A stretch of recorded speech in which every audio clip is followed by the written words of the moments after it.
어제도 저희가 다뤘는데 이 문재인 전 대통령 네네. 딸 문다혜 씨 오피스텔 뭐 이 부동산들이 사실 제주도 무슨 별장이네 이런 게 있었잖아요. 네네. 그거가 또 어제 그 국감에서 이제 물론 보도도 그전에 나왔었지만 뭐 농림축산식품부가 됐든 어디가 됐든 제주도청이 됐든 뭐 각 행정기관의 자료를 다 받아봐도 도저히 그게 숙박업소로서 등록된 바가 없는데 그걸 숙박업소처럼 사용했다라는 게 에어비앤비를 통해서 수익을 냈죠. 그렇죠. 그러니까 그것도 이상하다. 이거 네. 뭐 불법 아니야. 그런데 네.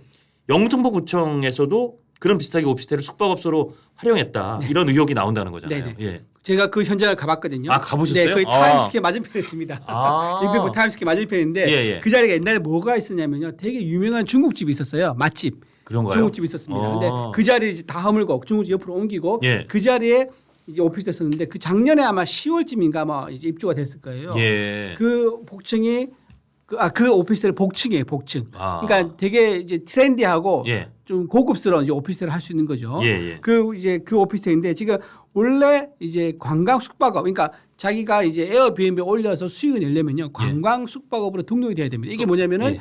보통 말하는 모텔과 호텔 다 여기에요. 관광 숙박업 등록된 거죠. 예. 그런 거 하나. 그리고 예. 도시에 살려 그러잖아요. 예. 그러면 관광진흥법에 따라서 외국인 관광 도시 민박업 예. 또는 이제 한옥 체험업 이걸 또 해야 돼요. 아. 여기도 포함이 안 돼 있어요. 아. 예. 그리고 또 농어촌이면 민박, 예. 이제 농어촌 민박 사업장이라고 해서 그 제주도에 있는 그 집에 해당할 수 있겠죠. 예. 그런데 이 모든 거에 그 문다혜 씨는 오피스텔이기 때문에 오피스텔은 아예 등록 자체를 할 수가 없어요. 아, 오피스텔은 아예 이런 등록을 할 수도 없는 거예요. 왜냐하면 이런 거 있지 않습니까? 등록 숙박하는 거 예. 이런 거 하려면 기본 전제가 뭐냐면 이게 주거지여야 돼요. 거주 사람이 사는 일상적인 생활을 하는 주거지여야 되는데 오피스텔은 이거는 사업장입니다. 그렇죠. 사무실이기 때문에 예. 이거는 애당초 이제 그 접수가 안 되는 거죠. 신고가 안 되는 거죠. 그러니까 오피스텔, 호텔과 같은 그 이미지가 조금 사용할 수도 있지만 기본적으로 오피스잖아요. 오피스죠. 오피스니까. 예. 본인이 내가 거기 살고 내 집처럼 사용한다 하더라도 법적으로는 분류는 사무실입니다. 예. 그래서 이 숙박으로 등록할 수 없는 거죠. 그런데 예. 이거를 지금 숙박으로 등록해서 수익을 냈다는 거고요. 예. 제주도도 마찬가지고. 그러면 그 사이에 문다혜 씨 어디 살았냐? 대통령 관저에 살았던 거 아니겠습니까? 예. 관저에 살면서 자기는 관저 재테크를 하면서 이렇게 자기 돈을 가지고 외부에서 집을 예. 사서 수익을 냈다. 이게 지금 늘어나고 있는 거죠. 예. 그러니까 결국 이게 숙박업 등록이 불가한 오피스텔인데 숙박업처럼 에어비앤비를 만약에 사용한 게 맞다면 그래서 지금 영등포 구청에서 현장 조사하는 고발까지 검토한다는 거 아니에요? 예, 고발할 수 있고 이게 공중위생법 위반이 예. 돼버리면요, 이게 2년 이하의 징역 또는 2천만 이하의 벌금을 받을 수 있습니다. 예. 고발을 이제 할 것 같아요. 제가 보기에는 영등포 구청에서. 예. 그리고 이미 제주도청은 고발했습니다. 제주도에 있는 그 별장 있지 않습니까? 예, 예. 그건 이미 고발해서 지금 조사받고 있거든요. 예. 그래서 아마 이것도 뭐지 결론이 나오지 않을까 싶습니다. 어제도 이 자리에서 그 얘기를 하면서 저 송지혁 신부가 원래 갖고 있다가 네네네. 이제 네네. 뭐 이쪽에 매매한 거로 네, 돼 있잖아요. 송기인 신부죠. 네, 송기인 네네. 신부님 아니 네, 송기인 신부님이 갖고 있다 한 거로 돼 있는데 그게 저도 어제 우리 그 패널이 얘기하는 거 놀랐는데 송기인 신부한테 구매했다고 하는 시점 이전부터 이미 거기가 문다혜 씨가 하는 숙박업에 댓글이 달려 있고 막 좋아요가 달려 있었다는 그렇죠. 거예요. 그렇죠. 그러면 사실은 이게 송기인 신부님이 그러니까 가톨릭 신부님이 이미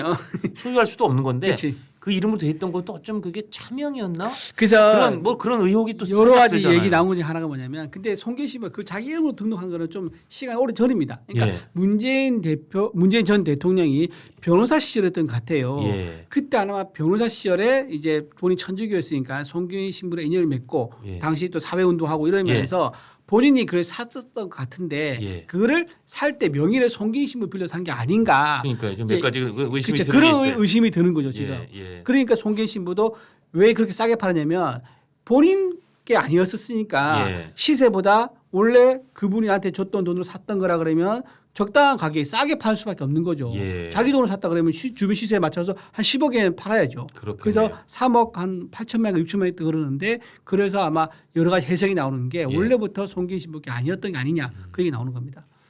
그럼 결국 문다혜 씨의 관점에서 보면 이제 문다혜 씨는 일단 뭐 만취운전으로 사고까지 낸 그거 뭐 그럼 움츠고 뛸 데도 없는 딱 떨어지는. 근데 예. 문다혜 씨가 제가 보면요 기본적으로 이제 사회 어떤 그 기본 질서 같은 거 있지 않습니까? 이걸 예. 안 지키는 사람인 것 같아요. 그러니까요. 기본적인 그 준법 정신이라든가 예.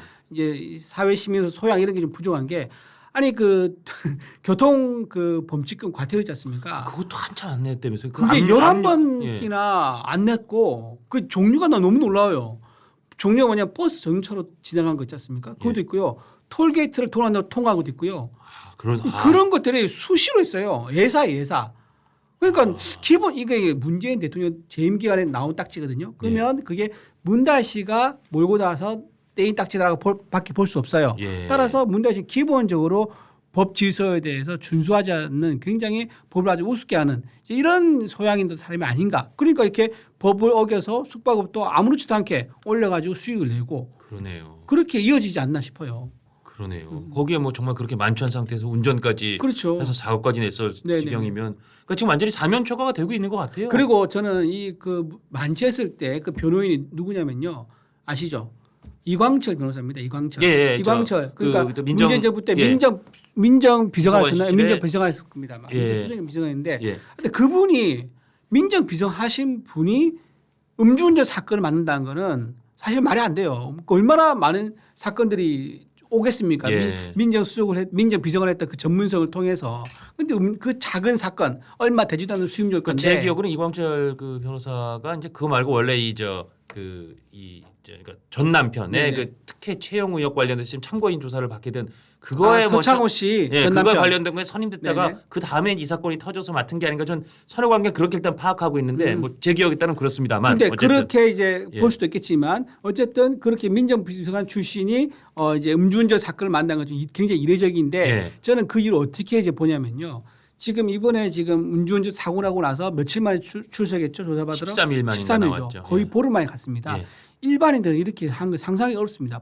바로 다음 날이나 그 다음 날 대부분 다 출두를 합니다. 그렇죠. 그러니까 아주 힘 있는 센 변호사를 통해서 출석을 지연시켰던 게 아닌가. 예. 왜냐하면 더군다나 민정비서관이니까 이거는 수사기관, 권력기관을 다 옛날에 그 총괄했던 그런 청와대 요직이거든요. 예. 그 경력이 있다 보니까 아무래도 이제 출석을 이광철 비서관이 나서서 이 변호인 자격으로 해서 출석 일자를 최대한 확보했던 게 아닌가. 피해자 그 기사하고 충분히 합의할 시간까지 다 그렇죠. 돼서 예, 예. 예. 합의를 왜냐하면 그 상대방은 이제 이게 문다혜 씨랑 알고 나니까 합의금을 많이 받으려 할 거고 문다혜 씨는 뭐 기왕이면 적혀주려 할 거고 이런 시간이 옥신각신 시간이 필요하지 않습니까? 그렇죠. 그러다 보니까 아마 그 시간 충분히 확보하기 위해서 이광철 민정수석이 나섰던 게 아닌가 그런 생각이 됩니다.